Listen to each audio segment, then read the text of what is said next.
Thank you for the opportunity to talk to you folks. This is the first webinar. It's kind of nice to be the guinea pig here. This is going to be a little bit of a different talk than normal talks. It's not going to be about science, more about all the things we've done differently in how we approach the issue of modeling, which is actually mostly driven by our experiences with WaveWatch. So next slide, please. So bottom line up front, in the weather service, our production suite, or the stuff that we're running for operations, we have had the critique for a long time that we have a no build here attitude and that our production suite is too complex. Well, we basically have only community models right now, and we are working at getting this production suite a lot less complex. In order for NOAA to actually respond to those critiques, we had to do some things organizationally.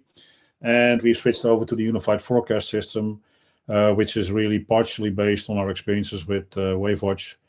And the status is that the planning for all this is in place and that we're actually executing this changing culture pretty aggressively right now. Next slide, please. And so the hidden message here is, I'm talking about the UFS, but this is really all driven by particularly the experiences we had with WaveWatch 3 in the NOAA project from 2008 to 2013, where we spent a lot of time on figuring out how to do community modeling. Next slide, please. Next. Yeah, there we go. So I'm going to talk a little bit about NOAA as an organization, because we are always talking about NOAA, but if you've not been in there, it's kind of a mess how it's organized. Then about what we changed within the National Weather Service and what we changed with the community. And then I'll be talking mostly about what the unified forecast system actually means and what our progress is with that. Next slide, please. Next slide, please. So NOAA as an organization, NOAA is organized in 5 line offices and a few other offices, but the National Weather Service, the National Ocean Service, Oceanic and Atmospheric Research, the National Environmental Satellite Data Information Services, and NOAA Marine Fishery Services, and OAMO is the NOAA fleet effectively. So this is really important to know if you're outside of NOAA, because the executional and the budgetary authorities are with these line officers, or the LOs, which means that modeling is scattered between all these organizations. And because these organizations have their own authority, that means that naturally the efforts of modeling will be scattered too. And so the question really was how you do create collaboration. In terms of operations, most of the operations that at least the uppercase O is what we're running in the Weather Service is run by NSAP Central Operations, or NCO, which is within the Weather Service. They run the code, but that basically just means they execute it. They don't do much maintenance. And ideally, the National Weather Service would transition new stuff to operations. And ideally, Oceanic and Atmospheric Research would support us in that with science and strategy.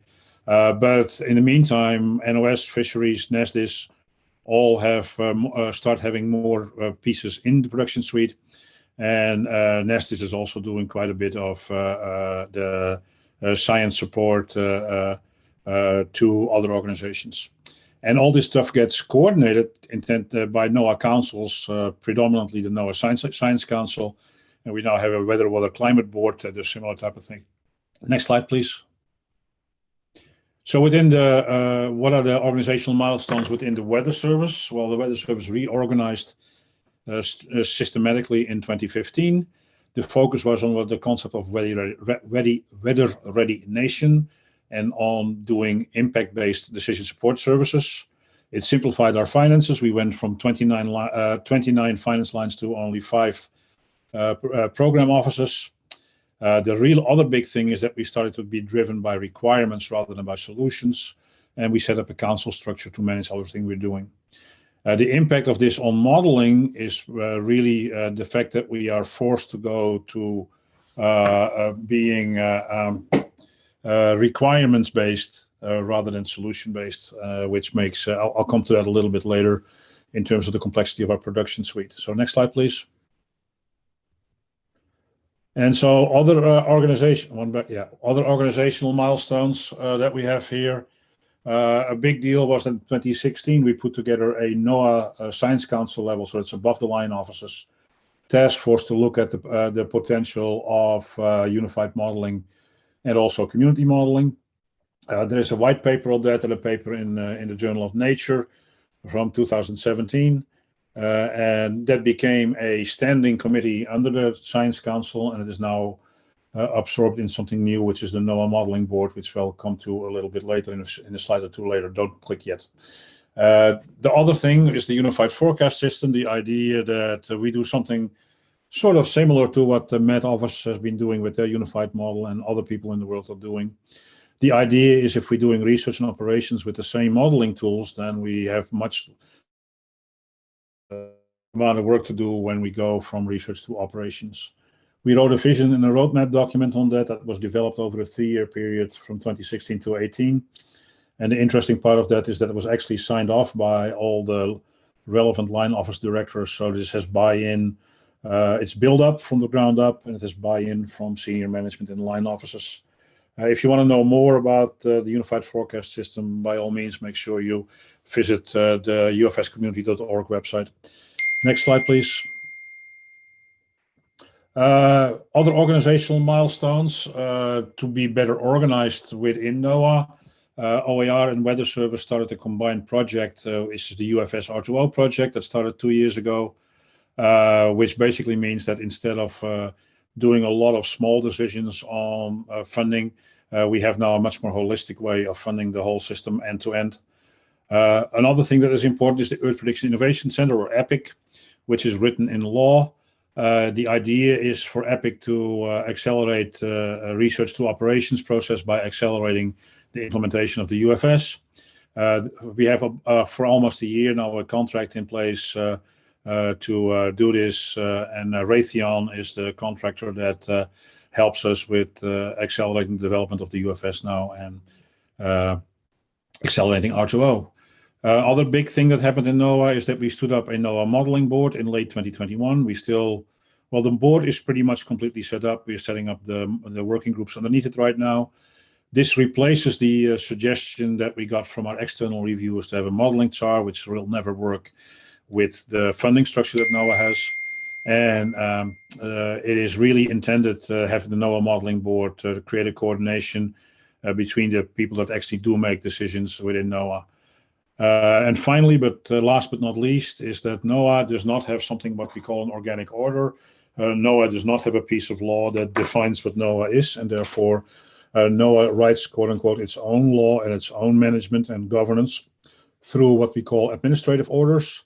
And we are in the process of finalizing a formal administrative order on software governance and public release policy, which codifies the fact that we want to be as open source as possible, and which is basically providing a foundation for the UFS on the highest NOAA governance level. Next slide, please. So we basically have a three-legged stool. We have the UFS community, and community is very broad here. And there's a reason that this is a .org and not a .gov, because we really want to, the website is a .org and not a .gov, because we want to make it clear that we are a broad community.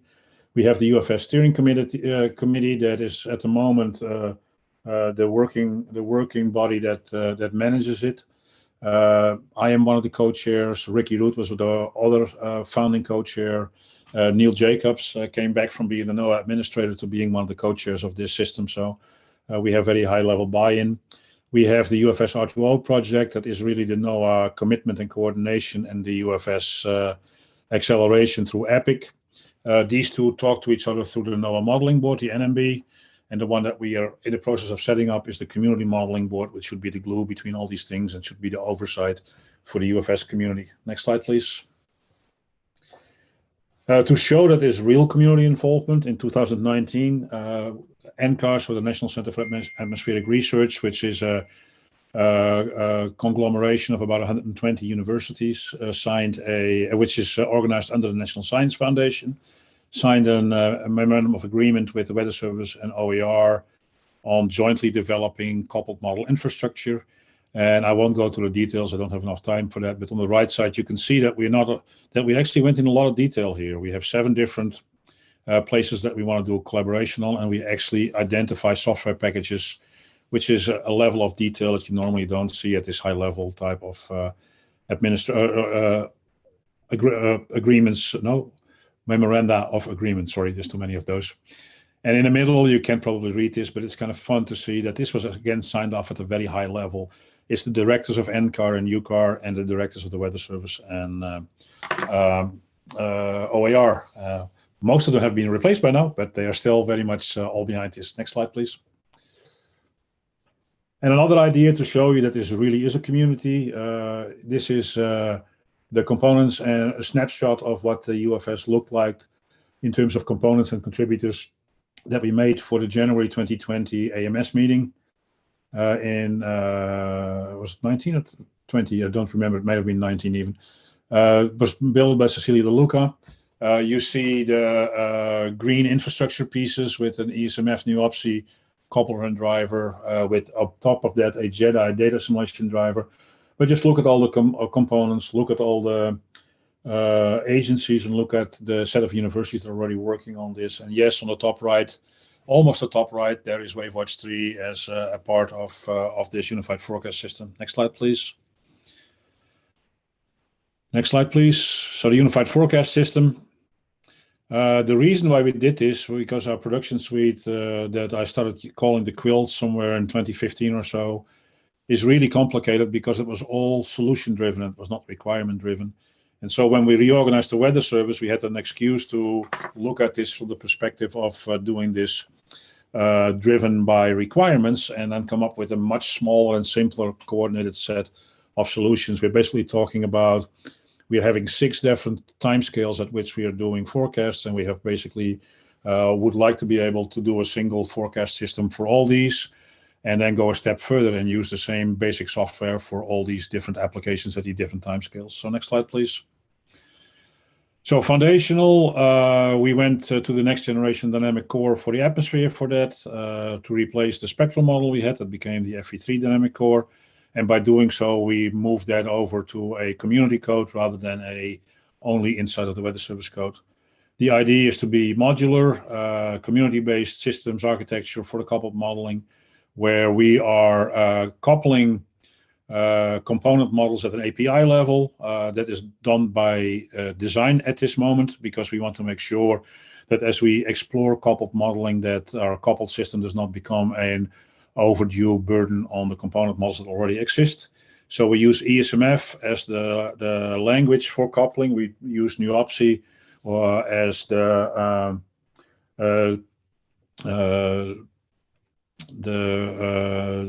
nomenclature, sort of the dictionary for it. And then we have a coupling framework that's not in here, but was in the joint work with NCAR, which is called CMAPS right now. We have a community coupled, a common community physics framework for the atmosphere. And more importantly, or just as important, we're going end to end. So we are having a single set of metrics in MET Plus that we're doing. And MET Plus right now is also supported and collaborated with the UK Met Office. So we do have a strategic implementation plan, which has been moving to a UFS R2O EPIC and UFS Steering Committee strategic documents. Next slide, please. So the scope of the UFS is basically done in applications. We want to be able to have something executable, not just code. So we are focusing on applications. So we go from hour, day, week, month to year, and then we have things like weather, hurricane, space weather, marine, coastal. That should have also put cryosphere in there. See that I use the older version of this one. Air quality and the national water model. Next slide, please. I won't go too much into detail. These slides will be available, but this is just the different applications that we have in wording. With the idea that we are also looking at potentially going to the climate side, either with GFDL or the CESM. The CESM from NCAR is a climate system that uses the same infrastructure that we are using. So effectively, CESM and UFS are slowly but surely becoming sort of indistinguishable in terms of architecture. Next slide, please. So what does it mean to be a UFS component model? Basically, the components are defined by working groups and the applications that we need. But I already mentioned that we are coupling these things at the API level. And we already mentioned in a previous slide that ESMF, NUOPSI, and CMAPS are the big parts of there. But we are allowing other bits and pieces of coupling infrastructure. For instance, FMS, as developed by GFDL, is inside of FE3 DICOR in MOM6. We do expect that as our coupling reaches maturity, or initial maturity, we will go to a much closer coupling approach. But that will probably require refactoring of most of the component models. So that is something that we're starting to think about, but don't have a real plan or timeline for yet. Next slide, please. And so what defines a UFS component? Well, a working group or application team decides that. Steering committee is there if there are conflicts. We consider a component to be UFS ready if the code management principles are acceptable, if the code is properly wrapped in our coupling infrastructure, and if it actually used in applications, and preferably along as much applications as possible to make it unified. But it's a unified system, it's not a unitary system. What we try to do with the unified system is to focus on less models, but still keep the diversity that we need for our missions, and therefore unitary is not the word. And for instance, on the coastal side, we use both EDSERC as a depth integrated search model and FECOM more for precision navigation as a 3D model for precision navigation and water quality.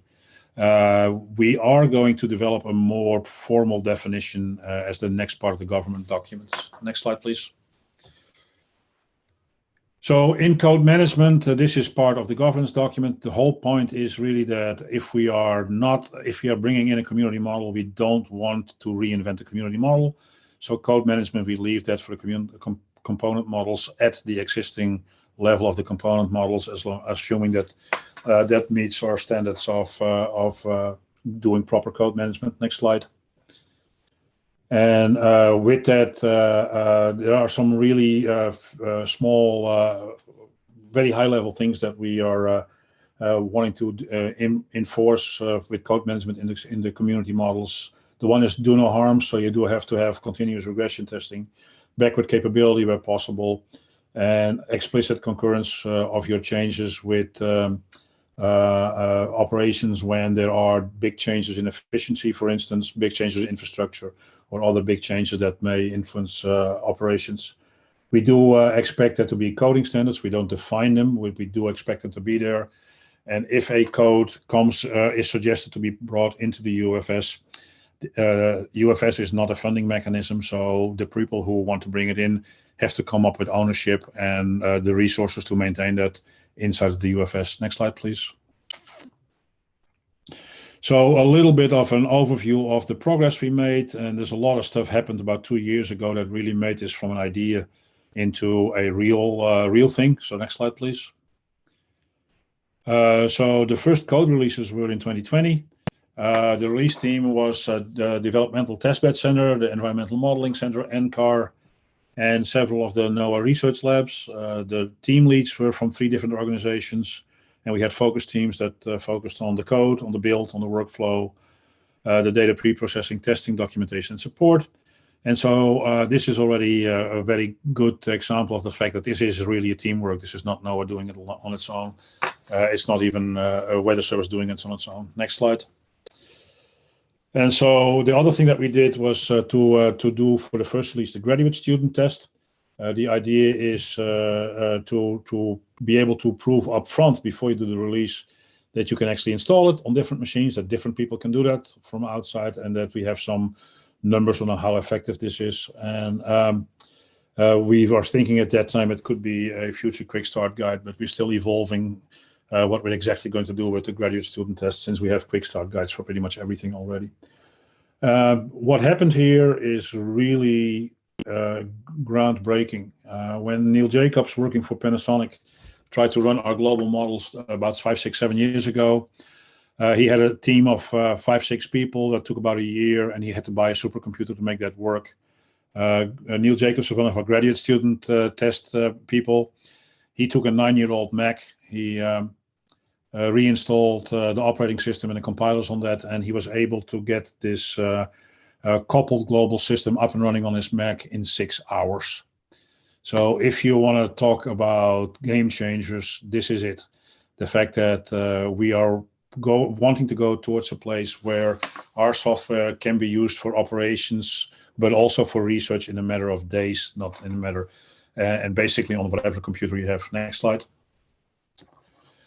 So next slide, please. Other pieces of the development and the progress. This is just a small look at the releases and implementations that we've done. So our global ensemble and our global forecast system are now fully UFS based. Our wave models are now all coupled into these systems. They are not standalone models anymore. And we've had a handful of releases to the public. So the medium range weather so it's the global model. We've had 2 releases of that. The short range model was officially released in March of 2021. If I would have been in control, I would have switched over to the UFS community website to show you that the banner on that website shows that we just had version 2 of the short range weather as an upgrade of this slide. We are doing something really new here, that the global models are still released as close to where they are with operations, but these regional standalone models we have released 2 or 3 years before we go operational with that code. So this again collapses the timeline from us having people work in the broader community on operational systems much earlier. And you have to realize that there are lots and lots of other components that are part of this, like MET and the common community physics package, ESMF, JEDI, data simulation. All these things are linked to what we're doing. Next slide, please. Next slide, please. So these relationships are these initial releases are mostly weather focused, and we're slowly going to coupled system. This is the team that is working on the 6-way coupled prototype subseasonal system. It's about 100 people. So if you look at where this is, they come from all over the place, and this is a real international community of people working on that. So this is not intended for you to read the names, but it's a testimony to the fact that we're working on this with a really broad community now. Next slide. And so this UFS weather model, which is the next release of the global system, is really a coupled system that consists out of a FE3 dicore atmosphere, a common community physics package capability of doing physics, the CMAPS mediator, the HICOM or MOM6 ocean model, the WaveWatch 3 wave model, and the CI6 ice model. It is basically intended to serve pretty much all our applications, the traditional applications. And some of these things are already in operation. Some of them are developmental still. Next slide, please. And so, again, there are something like 117 developments for, so there's all kinds of stuff going on with this stuff. We are enhancing the regression test suites. We're running this on multiple platforms. Some of the development has already completely switched over to the cloud instead of our own hardware. And we are developing a more and more mature CI/CD infrastructure on the cloud through Epic to make sure that we can work with the broad community on this. Click, please. And so there are other examples that are perhaps even more representative for WISE. Particularly, we have a coupled storm surge wave model on an unstructured grid that we developed for the Coastal Act. So we have a working, in this UFS infrastructure, a working unstructured grid WaveWatch 3 fully coupled system available. And we are also, through our collaboration with the National Ocean Services, having a fairly mature plan for how to develop coastal applications with wave surge coupling, with total coastal water, with river flow, and coastal ocean modeling, with the transition between the two, and with the wave model coupled in there. Click, please. You unclicked me. Other click, please. So what else? Next slide, please. Yes, slide 30, please. So I could talk about the metrics workshop. I could talk about community governance. I could talk about what we're doing with workflow, about how we are combining 6 regional forecast systems into one, how we're taking out land modeling as a full component, more details about the coastal modeling, about the link to climate, about ecosystems, about air quality, about our national water model. Click, please. I don't think Tom is going to give me the time for that. So we'll leave it at that and see if we have a little time for questions still. I didn't check the time very much, Tom. So thanks a lot. Sorry about Thanks that. a lot, Hendrik. That's perfect timing indeed. Great.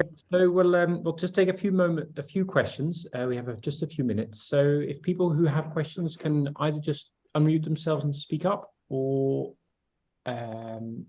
indeed raise their hand if they have such a tool. Do we have any questions?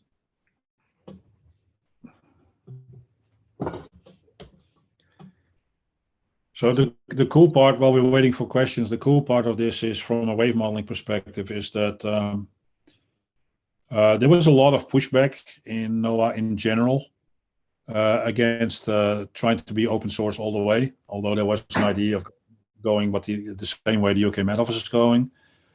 The sales point was really what we have been able to do with WaveWatch over the last decade or decade plus. So, as I mentioned in my slides, we had a NOAA project on this that helped us learn how to do code management to the whole community. But then the example of Aaron Roland developing an unstructured grid system in his own model with a university in Germany and in Taiwan, then him working with Yves Mayer to bring that into WaveWatch, then working with the Corps of Engineers and the Navy on figuring out how well that would work. We basically at NOAA got a turnkey project that allowed us to pick that up for the Great Lakes and have it implemented in the Great Lakes in under 18 months. That was basically a brand new grid, a brand new set of physics, a brand new set of output. In the past, that would have been a brand new model. In this community approach, open source, open science approach, for our perspective, NOAA got brand new stuff into operations in 18 months. The first time we implemented the original WaveWatch was a 7-year project. Thanks. Along that same line, we did the same thing with the hurricane model. We used to be able, in our annual upgrade of the hurricane model just before the Atlantic hurricane season, 1 or 2 innovations a year. Now, all this... yeah, go ahead. Yeah, I'm gonna, because I think either we have no questions or indeed it's not possible to unmute. We'll find out in a moment, but I'll ask one question. You've spoken a lot about a sort of really impressive sort of developments these last few years. Could you describe challenges ahead in your what's ahead? What are the main challenges in this train of development? The first 3 challenges are culture, and culture. Right. We have a lot of people who really are buying into this, but part of our workforce is very, very satisfied with doing work the way they have done it for the rest of their for all of their life, and particularly people of my generation. Do you really want to change the way you're working the last 5 or 10 years of your career? And so those are some of the big issues in general. Great. From a practical perspective. The thing that we really need to wrap ourselves around still is we don't have a unified workflow yet. And not having a unified workflow is really hampering being able to rapidly transition between operations and research. We think we're making progress with that. We actually have some agreements on how to do that. We have some resources to do that. So that's one thing. And then the other underlying thing was the fact that we didn't have a really standalone land model, but we're making progress with that too. Thanks a lot, Hendrik. Then, I'm looking at the clock a little bit. So will you join us for the end of the second seminar to hopefully take part in? I'll stay around. Yeah. Thanks a lot, Hendrik, for your great talk. I'm going to unshare screen and ask our next speaker, Laura Tuomi, to share her screen. Okay. Hi, Laura. Welcome, Laura. So let me just check. Thank you. It is working. So at the moment, yeah, I think that's right. So you can see the screen and hear me. Indeed. So thanks very much, Laura, for joining us. Laura is the head of the Marine Research Unit at the Finnish Meteorological Institute, and she's going to zoom in with us today and actually look at the development she's led in the Baltic Sea when it comes to wave forecasts. Laura, the floor is all yours. Okay, thanks. So going to a bit smaller scales now. So for the Baltic Sea and the developments that we have done both for our national service and then within this Copernicus Marine Services Baltic Monitoring and Forecasting Center.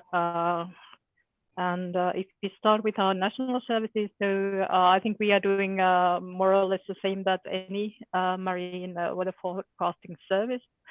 So the main focus for us is Baltic Sea, but we have some services also for the polar oceans.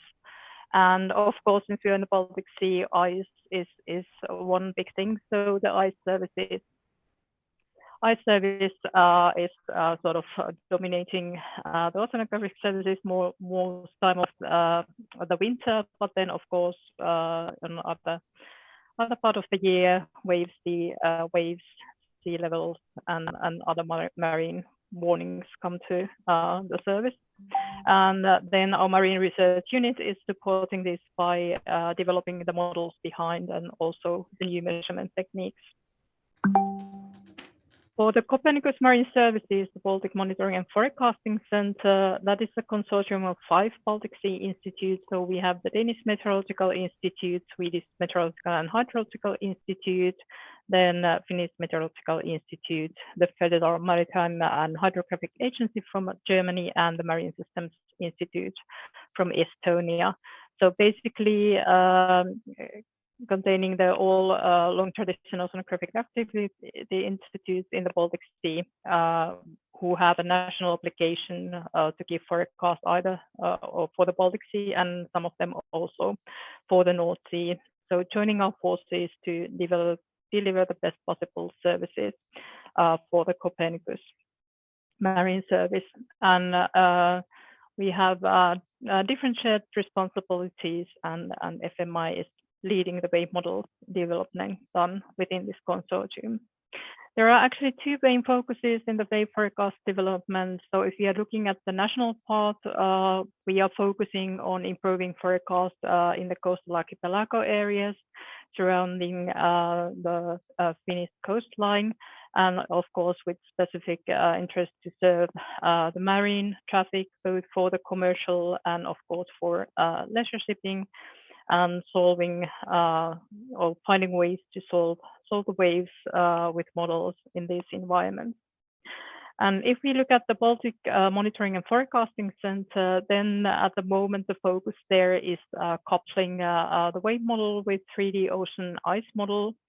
So currently the service is providing 3 forecast products with 6 days forecast length twice a day, using the same atmospheric morphosing. So from the Met Group Harmony model for the first 2.5 days, it should say, not kilometers, and then with ECMWF, continuing with ECMWF forcing from up to 6 days.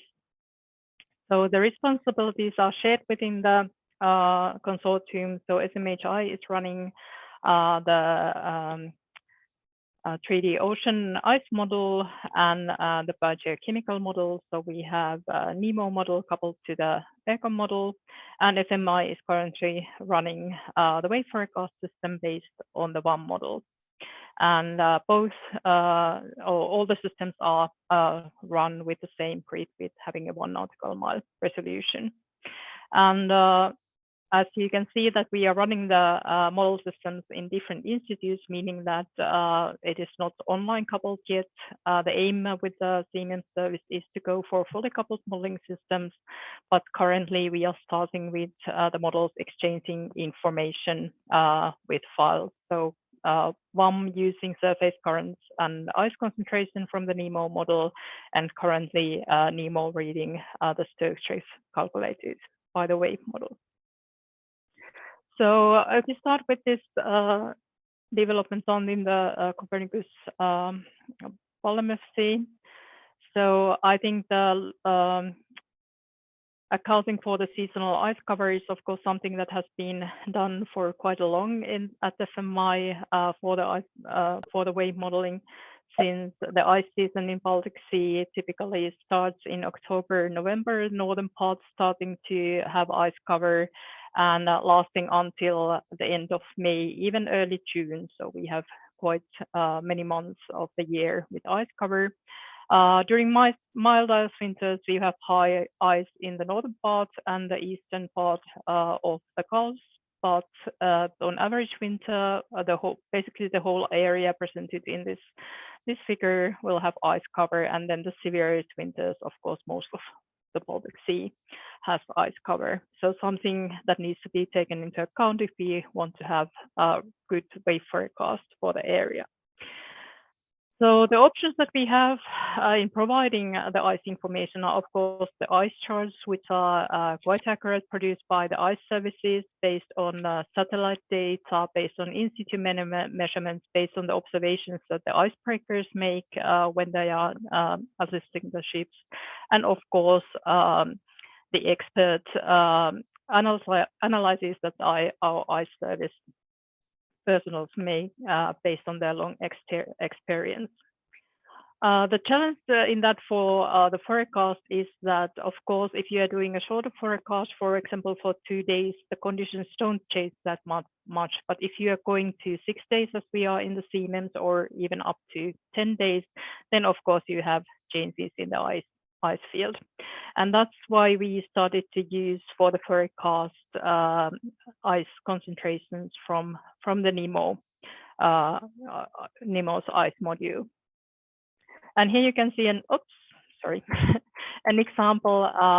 On the left side, you have, so this for a selected time. So you have on the left side, the ice field from the ice charts, and on the right-hand side, the ice field from the NEMO ice model set to the wave forecast system.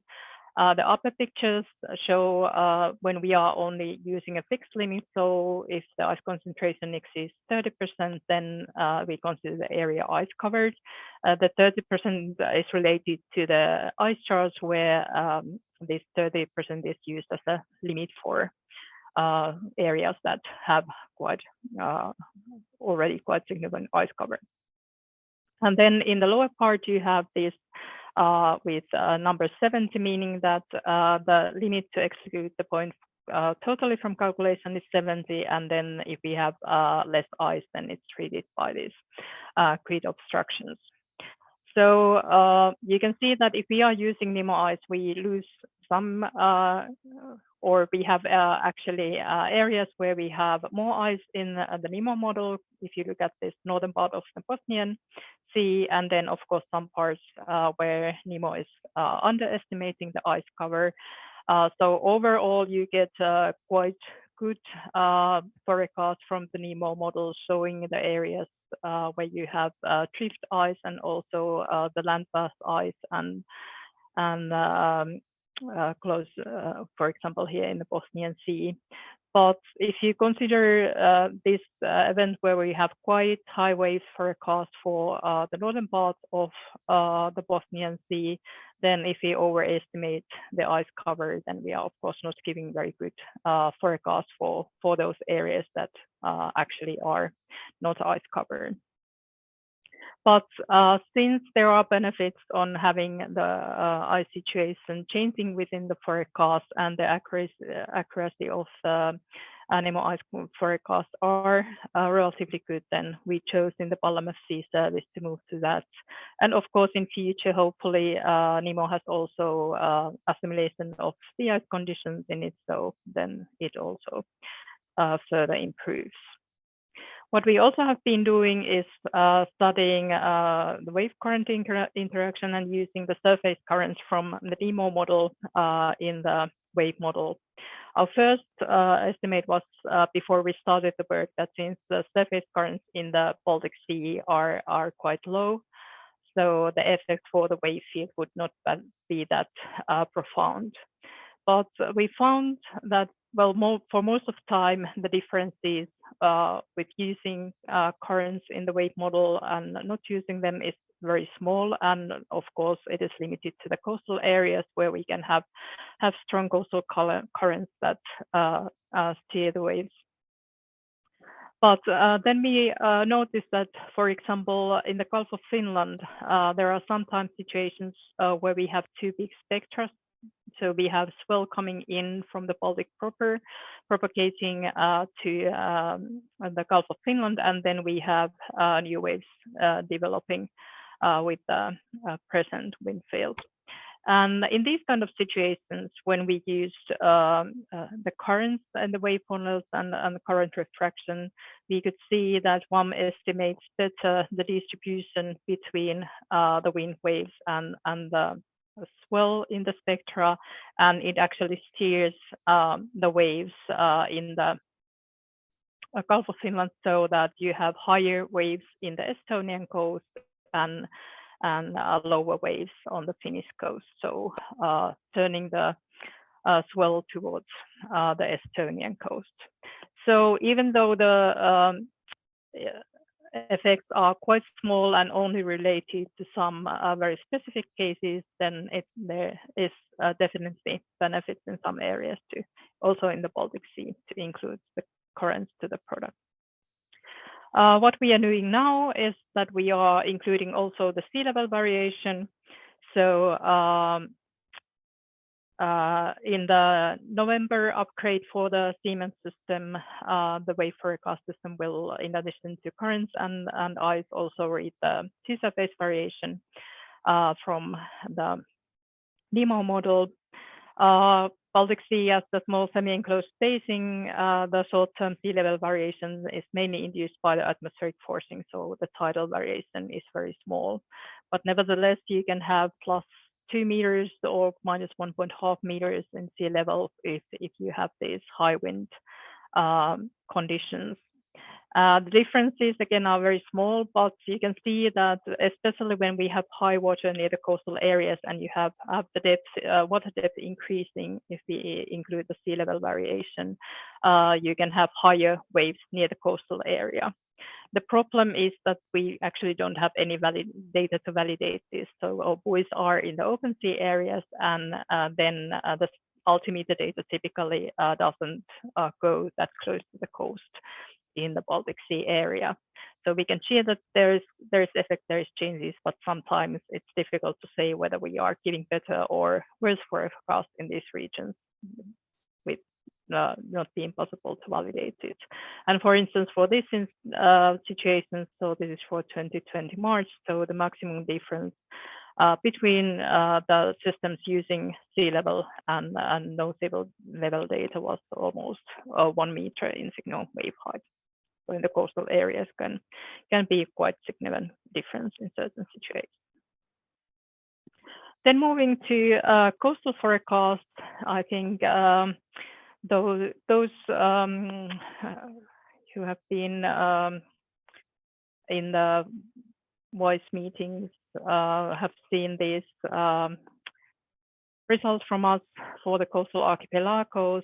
So when we first started, we started with the archipelago sea, which is actually the worst possible area where you can start in the Finnish coastal area, having 40,000 small islands and islets in the area scattered, and the depth variation also quite large. The reason we started there is that you need to start somewhere where you actually have some measured data to validate your system. So we built our system first based on a very high resolution forecast, and then testing that how we can get the same results with going to the coarser resolution. So the upper pictures, it's about 150 meters resolution grid, and this middle one is about 500 meters resolution, horizontal resolution in the grids. And if you use the obstruction grid in addition to the bathymetry, then with this you can have a quite similar looking forecast for the areas which we are using. One thing that we cannot solve is at the moment is that you have in these areas shoals that refract the waves and can cause wave concentration. This photo is from the Gulf of Bothnia area. And with the high resolution wave models with the about 150 meters resolution. If you have a correct bottom topography, it can also sort of simulate these concentrations of wave energy. But when we are going to the coarser models that we need to use for operational services, then this feature is still something that we are not able to include in our systems. For coastal forecast, we have also tested different models. So we have been traditionally using WAM, but we had this study where we, with the Baltic Sea countries, that we used WAM, SWAN, and WaveWatch 3 to simulate wave conditions in the Helsinki area, sea area, and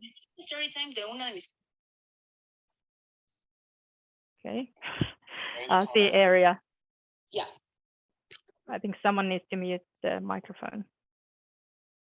Yeah, I'm gonna mute for you. Yeah, please continue. Yeah, thank you. So what we noticed is that all the models more or less give similar results. So you can choose whichever you want to give the coastal forecast. You can see some differences between them in how they sort of simulate the propagation of waves between the islands and how much wave energy they have. For example, for the eastern winds, there were certain situations, you can see here the wave spectra. So the black is from a wave buoy that is marked with red dots in the maps. And then we have one with blue colors, one with red, and WaveWatch 3 with magenta. So with westerly winds, you can see that they have quite similar idea on how much energy there is and where's the peak. But then for the tail, they have some different opinions on how that goes. And for the easterly wind case, they have also a different sort of preference on whether they give more weight to the swell or the wind sea part of the system. So, but the end conclusion was that you can choose any one of these to give rather good simulations for the coastal area, but depending on preference, what you want to have forecast more accurately, then you can have a choice. The forecasting in the coastal areas with all the islands can be challenging, but there are also some benefits that we have noticed. So there was a study also of giving forecast in this Helsinki region and studying how the forecast accuracy develops during the forecast length, which in this case was 54 hours. And you can see the bias and RMS error in the wind speed. So the RMS error increasing with the forecast length. If we look at the comparison for the Gulf of Finland wave buoy suited for the open sea wave buoy, you can see that you have a similar increase in the RMS error. And but if you look at the coastal areas where you have these islands sheltering and you have the effects of wave depth-induced wave breaking, bottom friction, and so on, then actually for the same winds you have the sigmund RMS error in the sigmund wave height staying on the same level. Of course, it is higher than for in the beginning for than for the open sea areas, but the processes in the coastal areas then somewhat sort of undo this effect of the wind speed error increasing within the forecast. So we are currently having the forecast for the Baltic Sea area and then 2 high resolution grids for the archipelago sea area and then for the offshore Helsinki area. And then some dedicated services. So we have a sort of easily changeable web system where we can provide different measurements and forecasts for areas. And for example, for the Helsinki area supported by the City of Helsinki to serve both the maritime traffic, but also the leisure boating in this area. As a last thing, I will raise the current ongoing activities, services for coastal fairways. So that is something that there's an increasing demand to get accurate conditions for these areas, especially since there are some plans to move towards automated traffic at some points, and if not that, at least for remote piloting that is being tested. So the idea is that, for example, the pilots typically need to board the ship in the area where the wave conditions are quite harsh still, that if part of this could be piloted remotely, then the pilots would have a more safe place to board the vessel. But of course, if you're going for remote piloting, you need much more accurate information on the conditions than if you would be at the bridge of the ship and have the opportunity to have the visual of the conditions. So this is now for the Botnian Sea area at the Rauma fairway, where large commercial ships are coming in. And we had 2 wave buoys here in the more open sea conditions, and then close to the place where the pilots are actually boarding the vessels. And you can see that when we are closing to the coastal areas, we have, of course, the wave direction turning, and then we have the waves attenuated. So in this outer location, we had during the measurement periods up to 5.5 meters of synchronous wave height, reducing to a bit less than 4 in the close to the archipelago areas, but still quite high considering that the pilots need to board the ships. And what was also interesting in this, since we actually get to discuss with the pilots, was that we were actually thinking as looking at these conditions that these higher waves coming, for example, from the northwesterly direction would be the most sort of interesting one for them. But what they actually said that from the southern direction, there are waves that are very difficult in some conditions for them. And when we looked at the data, the measurement series was quite short, but we could see that there is this population coming from the southern area. Even during the measurement data sets, there were no high waves coming from that area, is that they were shorter than the waves from other directions. So steeper waves, because there's a shoal over which the waves are propagating from the southern or south-southwestern directions. So sometimes it's very beneficial to discuss with the actual users to know what they need. But we were lucky to be part in the test, or sort of building steeping the technology test laboratory to test remote piloting. The laboratory itself is by the Satakunta Applied Sciences School, but we were providing the ocean weather conditions for the simulator and as forecast for the pilots that were testing how to remote pilot the vessels in this fairway.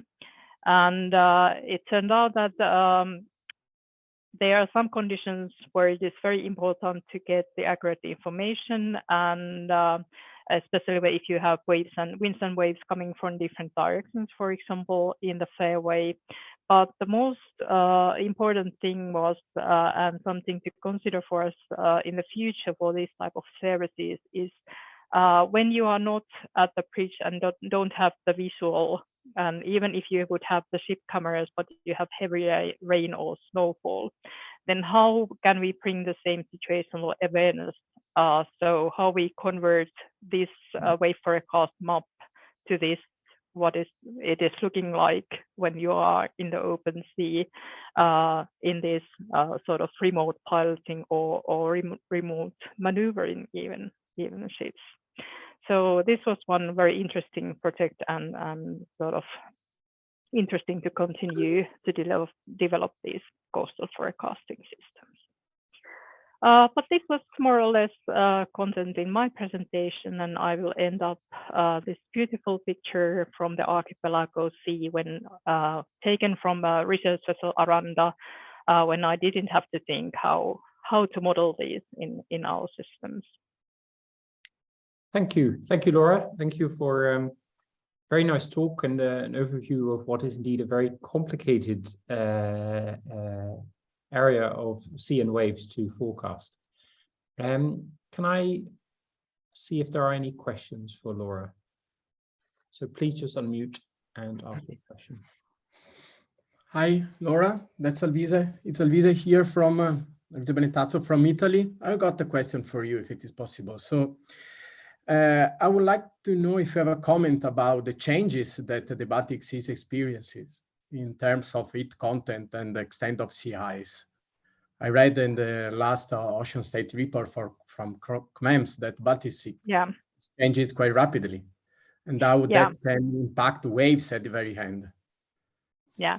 So what we can see in the Baltic Sea already is that we have the temperatures increasing, and of course the winters are getting milder, and that affects the ice winters.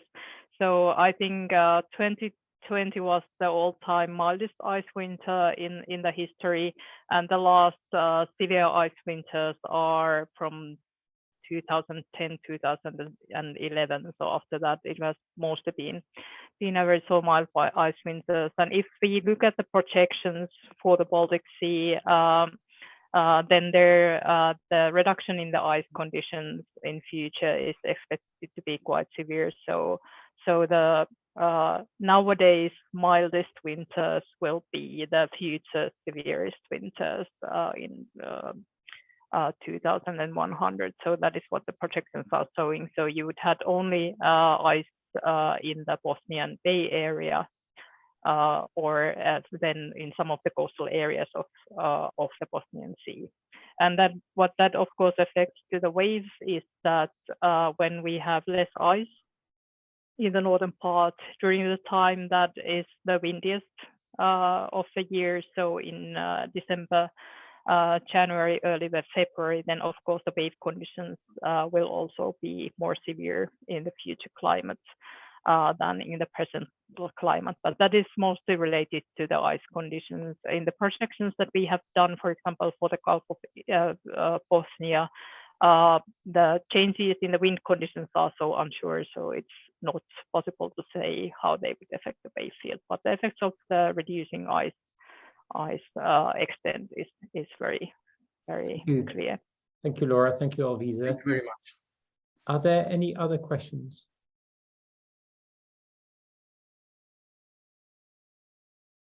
Okay, but I'm just a final moment. What I'm going to do is I'm going to look at the clock, and I realize there are lots of people in different time zones who have to proceed to their next meeting or indeed go home. So I'm going to thank once more our speakers today, Laura Tuomi and Hendrik Tolman, for kicking off the Zoominars, and I'll look forward to all of you joining us again in about a month's time when we zoom in even more and we'll speak about dissipation parameterizations in spectral wave models. So thank you very much, Laura. Thank you very much, Hendrik. And thank you very much to the audience for attending today. Okay, bye-bye. Thank you, Tom, Thanks, for everything. bye. Thank you.